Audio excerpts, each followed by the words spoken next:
வணக்கம் சார். மாதவிடாய் நேரத்தில் பெண்கள் எதையெல்லாம் செய்யலாம், எதையெல்லாம் செய்யக்கூடாது? ஸ்ரீ குருப்யோ நமஹ. பூஜ்யாய ராகவேந்திராய சத்யதர்மரதாய ச பஜதாம் கல்பவృక్షாய நமதாம் காமதேனுவே அசாத்திய சாதகஸ்வாமின் அசாத்தியம் தபகம்பத ராமதூத கிருபாசிந்தோ மத்காரியம் சாதக பிரபு. மாதவிடாய் கோளாறு இயற்கையாகவே பெண்களுக்கு இறைவனால் கொடுக்கப்பட்ட வரம்னே சொல்லணுங்க. ரஜோரூபேன திருஷ்யத்தே அப்படின்னு பாகவத புராணம் இந்த மாதவிடாயை பற்றி விரிவாக சொல்லியிருக்கு. இது ஆக்சுவலாக இந்திரனுக்கு ஏற்பட்ட ஒரு சாபம். இந்திரனுக்கு ஏற்பட்ட ஒரு சாபம். 1000 கண்ணுடையோன்னு இந்திரனை சொல்லுவாங்க. அவனுக்கு அது ஒரு சாபத்தினால் ஏற்பட்டது. அப்போ அந்த சாபத்தை இந்திரன் 4 விஷயங்களுக்கு பிரித்து கொடுக்குறான். ஒன்று தண்ணிக்கு பிரித்து கொடுக்குறான், மரத்துக்கு, பூமிக்கு, பெண்ணுக்கு. இவங்க 4 பேரும் அவனுடைய சாபத்தை வாங்கிட்டாங்க. அப்போ தண்ணீரில் இருக்கக்கூடிய அந்த நீர்க்குமிழை நுரை வருது பாருங்க, அது இந்திரனுடைய சாபமான பிரம்மஹத்தி. மரத்தில் இருக்கக்கூடிய பிசின் கோந்து, இது பிரம்மஹத்தி. மண்ணு திடீர்னு பள்ளமாய்க்குது பாருங்க, டகார்னு, இது பிரம்மஹத்தி. இதற்கு நிவர்த்தியும் கொடுத்துருக்கான். தண்ணீர் எதுக்குமே தோஷமாகாதுங்கிற வரத்தை கொடுத்துட்டான். மரங்கள் உயர்ந்து வளரக்கூடிய வரத்தை கொடுத்துட்டான். அதே மாதிரி மண் அது திடீரென்று பூமி பிளந்து கொண்டால் மீண்டும் அது நிறைவாகக்கூடிய வரத்தை கொடுத்துட்டான். 4வது ஒரு பாகத்தை பெண்களுக்கு தான் கொடுத்தான்.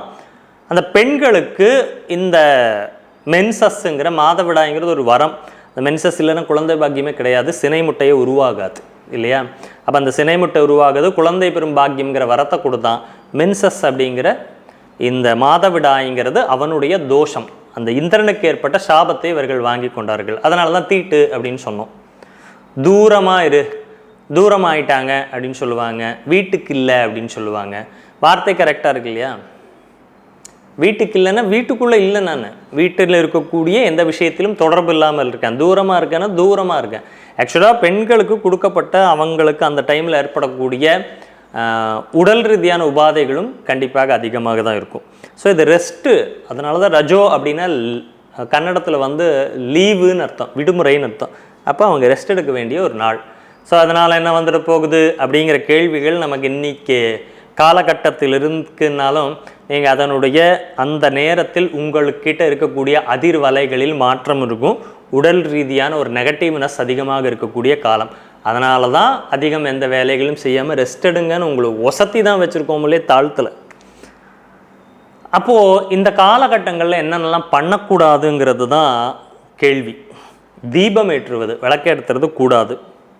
பூஜை அறைக்கு செல்வது கூடாது. அப்போ மற்றவங்க ஏற்றலாமா? வீட்டில் தான் இல்லை, ஏற்றிட்டாயிடுச்சா, மற்றவங்க ஏற்றலாமான்னா குளித்து விட்டு நேராக சென்று ஏற்றலாம். இவங்க கூட எல்லாம் சம்பர்க்கம் பண்ணிட்டு ஏற்றக்கூடாது.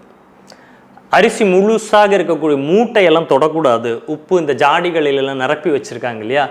வேறு வழியில் நான் தான் சமைச்சாகணுன்னா தயவுசெய்து கொஞ்சம் தனியாக எடுத்து வச்சுக்கிட்டு பண்ணுங்கள். அப்படியே எடுத்து அதை புழக்கத்தில் வைத்து கொள்ள வேண்டாம். இந்த நாட்களில் தொடாமல் இருப்பது நன்று. விரதங்களை எல்லாம் தவிர்த்திடணும். நான் சனிக்கிழமை விரதம் இருக்கேன், நான் வியாழக்கிழமை விரதம் இருக்கேன், பாபாவுக்கு விரதம் இருக்கேன், அது இதுன்னு சொல்கிறோம்.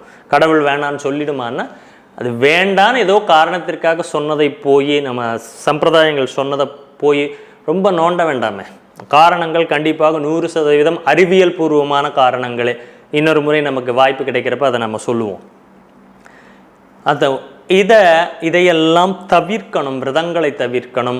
கணவனுக்கு உணவிடுவதை கூட தவிர்ப்பது நலம். எந்த ஒரு நாட்களில் கர்ப்பிணியாக இருக்கக்கூடிய பெண்களுக்கு நீங்கள் எதுவும் கொடுக்காதீங்க. அதே போல் வீட்டுக்கு சுமங்கலில் வராங்கன்னா அவங்களுக்கு மஞ்சள் குங்குமம் கொடுக்குறது, வெத்தலைபாக்கு கொடுக்குறது, இந்த மாதிரியான விஷயங்களையும் இந்த ஒரு நாட்களில் தவிர்த்தல். பிறந்த குழந்தையை எடுத்து அடுத்தவங்க குழந்தைய, நம்ம குழந்தையில் அடுத்தவங்க குழந்தைய அந்த நேரத்தில் எடுத்து கையாள்வது போன்ற விஷயங்களை கண்டிப்பாக தவிர்க்க வேண்டும். அப்புறம் இந்த காலத்தில் உங்களுக்கு இந்த பேட் வைப்ரேஷன், ஒரு சிலருக்கு துர்சக்திகளினுடைய தாக்கம் வந்துடும் சொல்லியிருக்காங்க.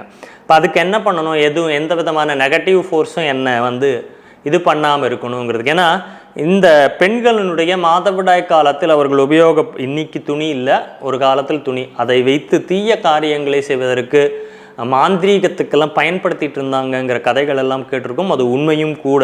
அதனால் உங்களை எந்த துர்சக்தியும் தாற்றாமல் இருக்கணுங்கிறதுக்கு கொஞ்சம் உப்பு வாங்கி, நீங்கள் எடுக்க வேண்டாம், கேட்டு வாங்கி ஒரு பொட்டணத்தில் போட்டு கட்டி உங்கள் தலைக்கடியில் அந்த 3 நாள் இருக்கலாம், 5 நாள் இருக்கலாம், மேக்ஸிமம் 5 days மென்சஸ் இருக்கும்.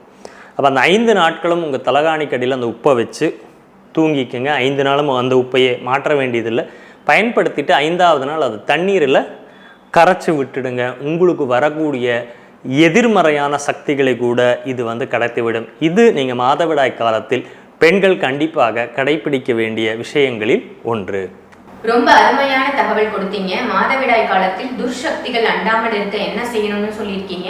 அதே மாதிரி என்ன மாதிரியான மங்கள பொருட்கள்லாம் தொடக்கூடாது, அதனால என்ன பாதகம்னு சொல்லியிருக்கீங்க. நல்ல தகவல். நன்றிகள். நன்றி.